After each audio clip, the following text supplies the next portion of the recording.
Ocala, Florida, where a jury has reached a guilty verdict in the manslaughter trial of Susan Lorincz.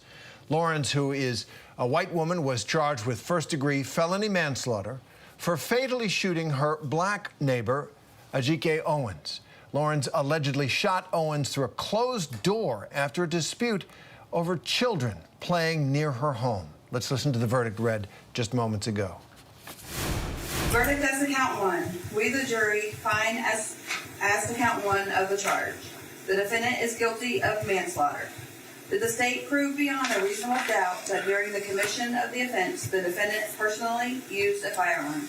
Yes. So say we all, dated the 16th day of August, 2024.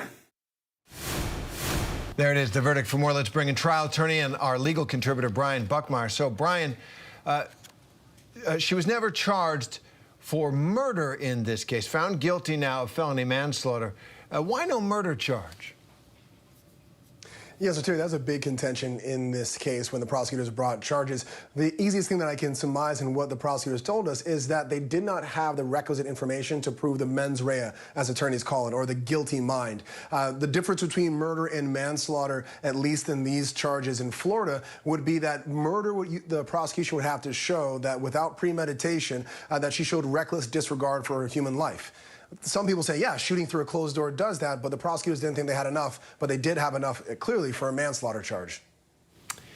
And, you know, how did the jury reach this verdict? What was the key evidence in this case? And does it, given the racial component here, does it make a statement at all about safety and about all of those issues?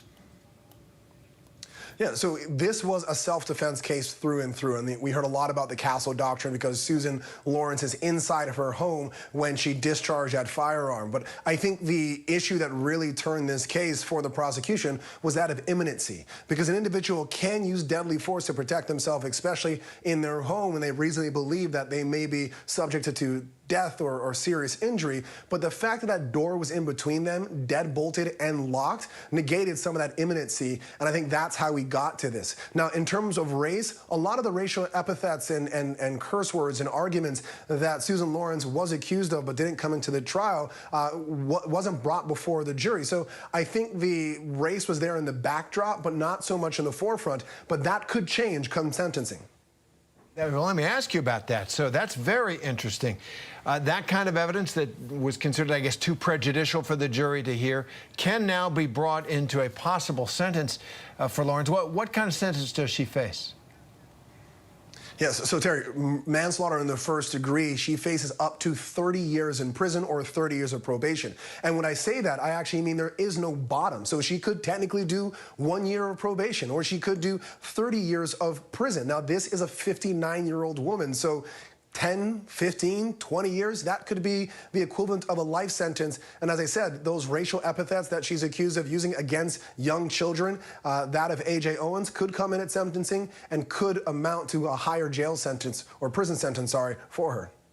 Yeah, such a disturbing case. The jury reaching a guilty verdict in it. Brian Buckmeyer, as always on these matters. Thanks very much.